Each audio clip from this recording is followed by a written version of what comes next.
Do you know, Bluetti has continued to be on the cutting edge of power stations. But when they recently offered to send me a backpack and a power station that goes inside of it, I really had to think about this. If you're interested in hearing what I decided, keep watching. Now, before we get started, I do want to thank Bluetti for sending out their Handsfree 1 backpack and power station combination so that I could share it with you. So what we're going to do, a little different than I usually do, is, well, I will go through a little bit of information on the power station itself, but I want to spend a bit more time on the backpack to see if it actually makes sense to have a backpack that carries a power station designed specifically for it. All right, let's get started. Now, before we take a closer look at the power station and the backpack, I first want to talk for a moment about the concept of a backpack and power station designed to work together.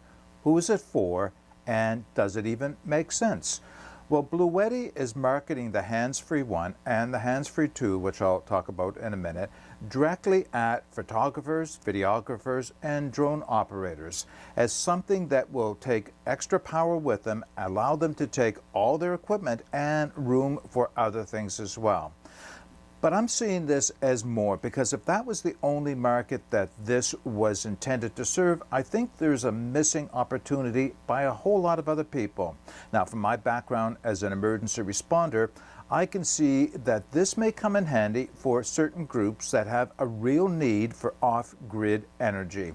Search and rescue, if they're on an extended rescue mission or search mission, then they may well need the ability to recharge a lot of their electric devices, whether it is communications or flashlights or anything else like that, lighting. This may actually offer them some versatility in that regard. Same thing goes for police officers or anybody else who will be away from a power source for any length of time. So there is more versatility in this than just something that photographers are likely to use. In fact, I think anybody who has a requirement for off-grid power beyond what their devices would normally have power capabilities for, this may be something that they want to look at. All right, now what we'll do is I'll just focus down on the power station first before we get into a bit of detail on the backpack. Now, before I go into details on either the power station or the backpack itself, I wanted to share with you what it is you receive if you purchase either the Handsfree 1, that's the combination that I have here, or the Handsfree 2, which we'll talk about in a minute. So right off at the top, obviously, is this power station.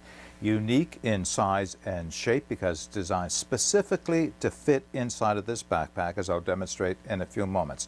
Now, you'll also get a few other things. Of course, you are going to get a manual, warranty information, and two cables, which I have bundled up here. First is your AC charging cable, and the other one is the solar charging cable, which will have XT60 connections on one end, which matches up with the power station, and the MC4 connectors on the other end, which matches up with most solar panels. And the last thing we'll talk about before moving into the specifications for each of these units is the difference between what a Handsfree 1 backpack combination is and a Handsfree 2.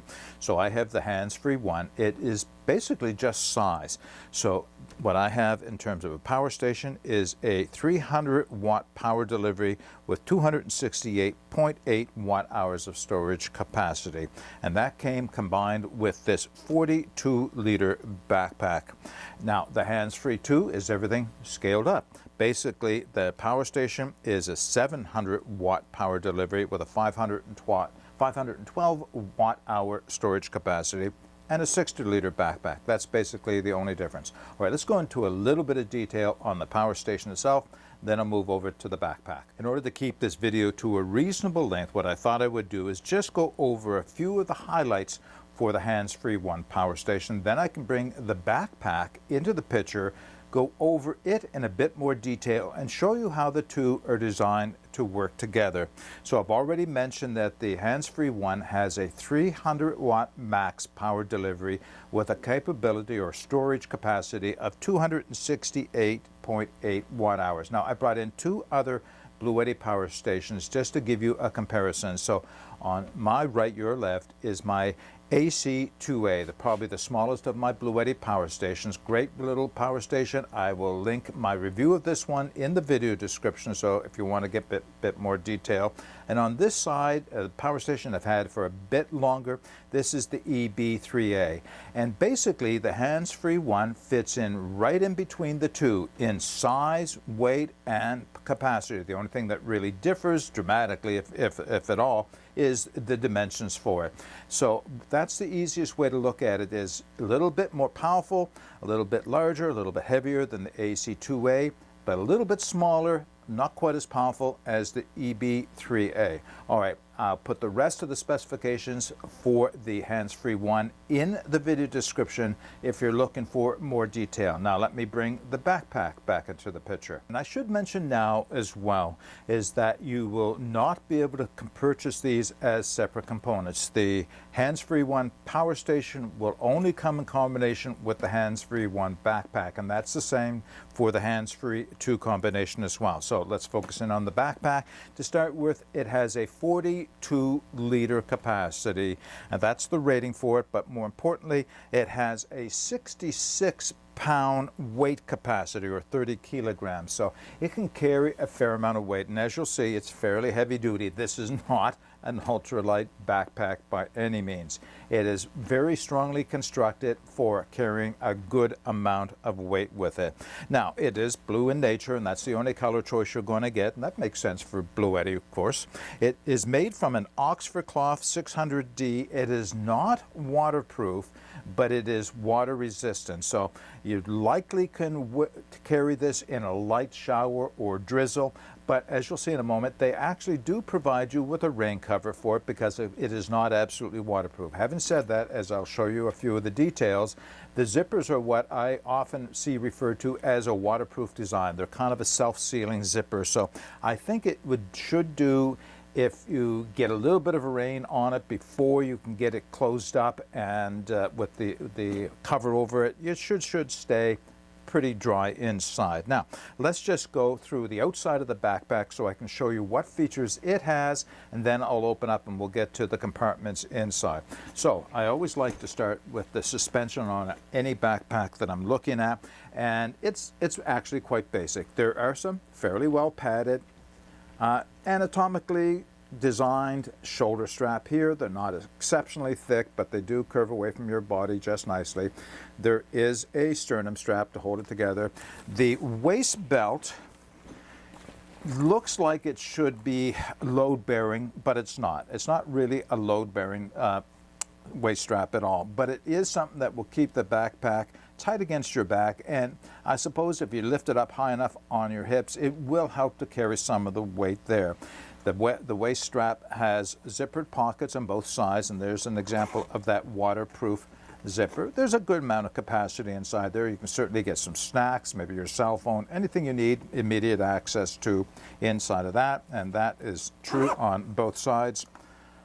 Buckle adjustable, just the basic things you would expect. And you can see that as far as the padding goes, it is the mesh kind of foam padding, providing a little bit of ventilation, but you know, you're still going to get wet. If you're out carrying this in warm weather for an extended period of time, I expect you're still going to get kind of wet down your back.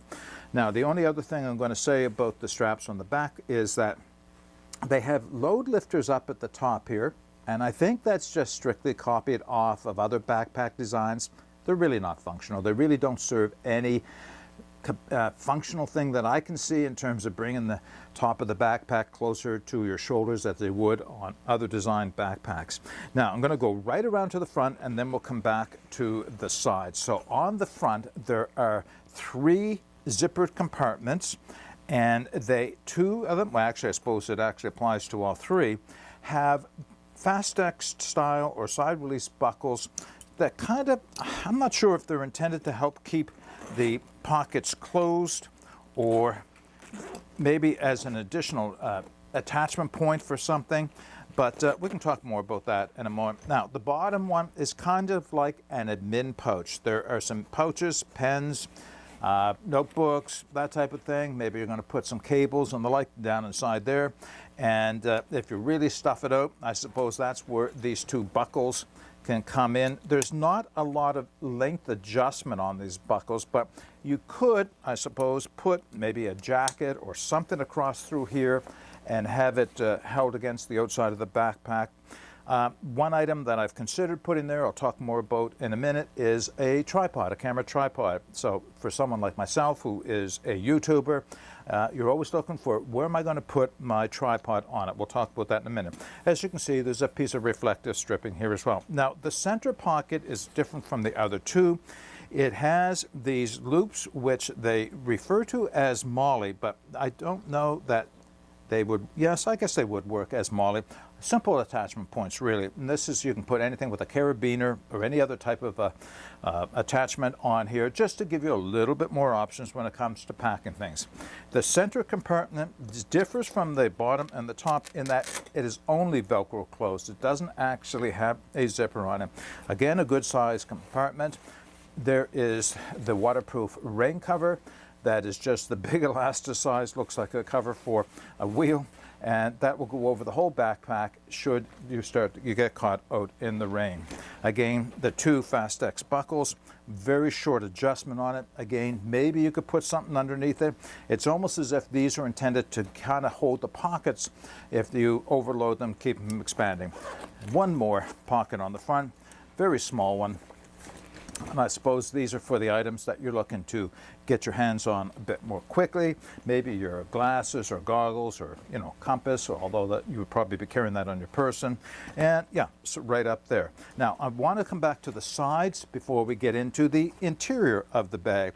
So there are little mesh water bottle holders on both sides of the backpack, but honestly, I think these are a bit of an afterthought because, well, I guess all backpacks have them, but they're not really all that functional. These will not hold a standard 1 liter Nalgene bottle. You're going to have to use something smaller, like a 650 milliliter type bottle, something smaller in diameter. But of course, at least you could carry 2 of those if you have them. So I think a bit of a miss. Would have been great if Bluetti had made those to a functional size to actually hold a full 1 liter Nalgene bottle. So just a bit of a miss there. Now, the other thing on the sides is this, or one of the other things on the sides is this. This little shock corded and cord lock here with a little loop down here at the bottom are designed to hold your hiking poles so that if you don't need them, you want to walk with your hands free, you can collapse the pole, put the point of the pole down through here, the handle portion up through here, zip it down, one on each side, so there's one on this side as well, and now you can have them attached to your backpack, compact, out of the way, and still ready access if you want to access them in a hurry. Now, the last thing I'll show you, and again, it's the same on both sides, this actually is an absolute key feature for this, and that is this area right here. So there is a silicone panel with all these little raised bumps on it. Those bumps all have venting. I think I can show you that. First, let me unzip it so you can see there are 2 zippers that will open that panel up. First off, let me just see if I can get in close enough. Can you see that there are slots on the bottom of all of that? Ventilation slots. This is the panel that you will roll up, tuck underneath this stretchy Velcro piece, and access the power station once it's inside, either for access to its power delivery ports or access to it for charging purposes. And this is the same on both sides, because what you need to understand about this backpack is this is designed to actively use the power station while it's inside of the backpack. So it's designed to prevent it from overheating. There are fans in the backpack, and they will ventilate, or not in the backpack, in the power station, that will ventilate it through here so that you can wire in your devices as you're walking or hiking, either for the purposes of charging your devices or for recharging the power station itself. All right, there are just a couple more features on the outside of the backpack I want to share with you before we get into the interior. So to start with, on the bottom of the bag, there are 2 adjustable straps. And I think on a regular backpack, most people would use this for maybe their tent, possibly their sleeping bag, although you're likely going to keep it on the inside, or a ground pad. So this is a little small. You might carry a tent. You can certainly carry a ground pad in here. not your sleeping bag. This is really not meant to be a backpacking or camping backpack. It is for backpacking, obviously, but not so much for camping. It's not designed to set up to carry all the equipment you would normally take backpacking. If you were with a partner and you're going out for an overnight, one of you would probably carry the rest of the camping equipment while you would carry all of the electronics and your clothing, maybe a few other things inside of this bag.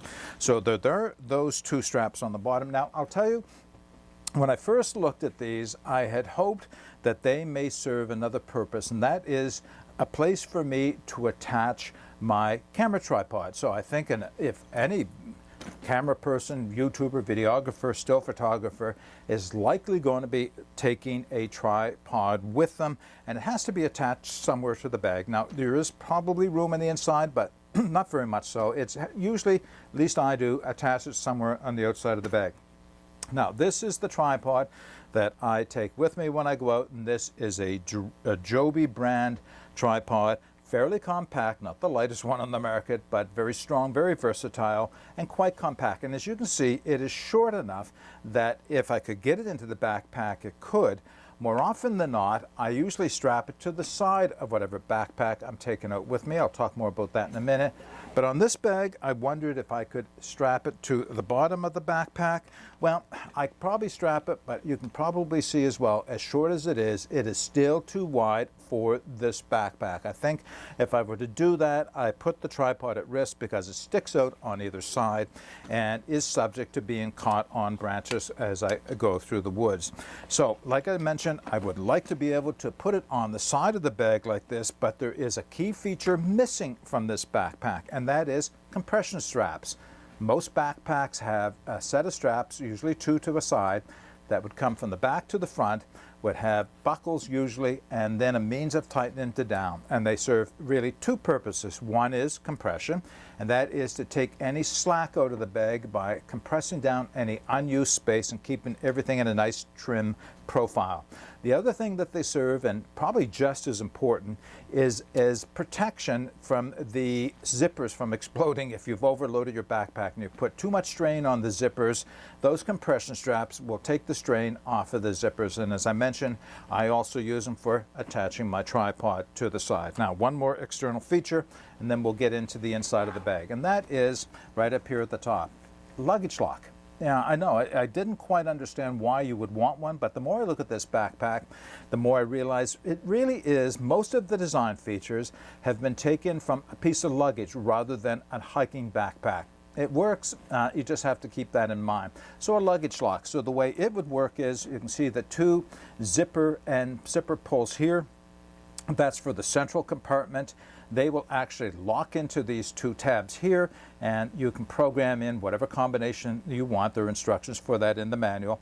And then you can lock, at least hopefully restrict or prevent to a certain degree anybody from getting at some of your more expensive gear, being the camera gear in the center area.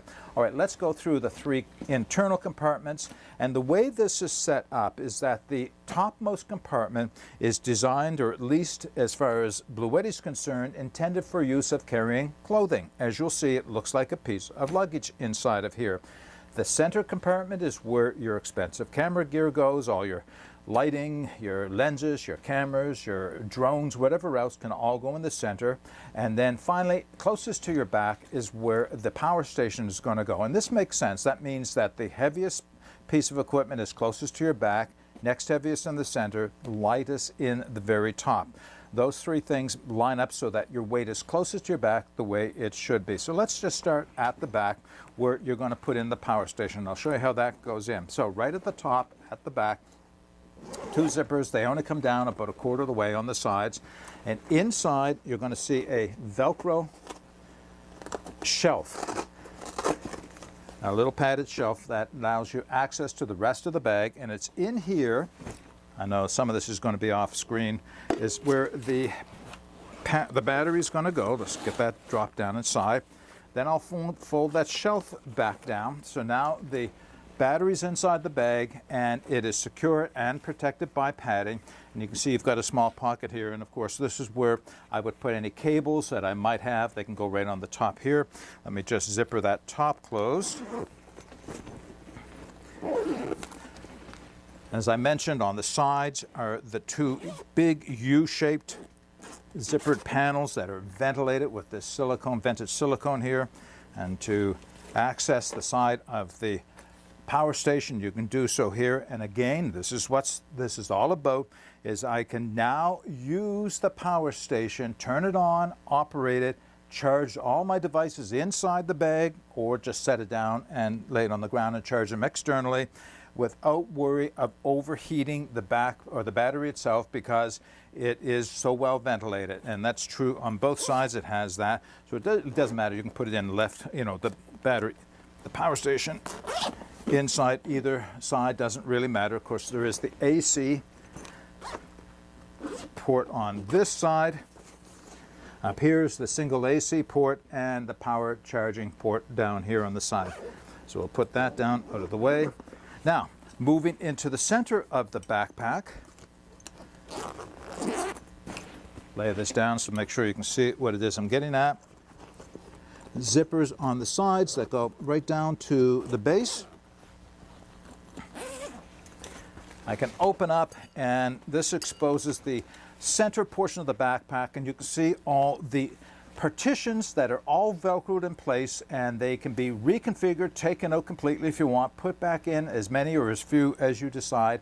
So you can put your camera, your lenses, your drone, whatever else that's expensive and sensitive in the center portion of the backpack. And on this side, on this panel, is a nice big envelope area, so you certainly can put a tablet in here and probably a small laptop up at the same time. Right, let me close that up. Zipper that closed. All right, the last zippered portion, I've just got to close this top pocket here so I don't confuse it with everything else. So the last zippered portion of the bag is where your clothing is going to go, or at least as far as Bluetti is concerned, but of course you can put whatever it is you want in here. So again, it looks like a piece of luggage. There are 1, 2, 3, 4 zippered mesh compartments for whatever you decide needs to be organized into those, and then an open compartment with a set of straps like a piece of luggage would for holding your clothes down. So it didn't, when I first looked at that, I thought, okay, yeah, that works, that's nice, but it's not very big, right? Well, I failed to see at first until I looked at it a little bit more closely. Let me close that up first. That there is an expansion zipper to allow you to virtually double the size of that compartment. Comes right around, and you can see it opens and exposes a gusset, so now you have twice as much capacity for clothing or whatever else you want in that middle compartment. All right, we're going to wrap this video up with a few closing comments for the Bluetti Handsfree 1 backpack and power station combination. So if you are a photographer, videographer, drone operator, maybe a search and rescue person, and you have a need for power off-grid for a longer period of time, then maybe this is a product you do want to take a look at. However, if you don't fall into one of those categories, then you probably will want to look at one of the other products from Bluetti, like the AC2A or the EB3A that I showed a little earlier. All right, I'm going to be putting all the information for the Handsfree 1 in the video description, all the tech specs and the links to where you can take another look at it. If you have any comments or questions, put those in the comments section. As I mentioned, I will link the videos to the other 2 Bluetti power stations that I showed you in the video description, so if you want to take a look at those as well. Until next time, get out and explore and take that path less traveled, because it will make all the difference. Bye for now.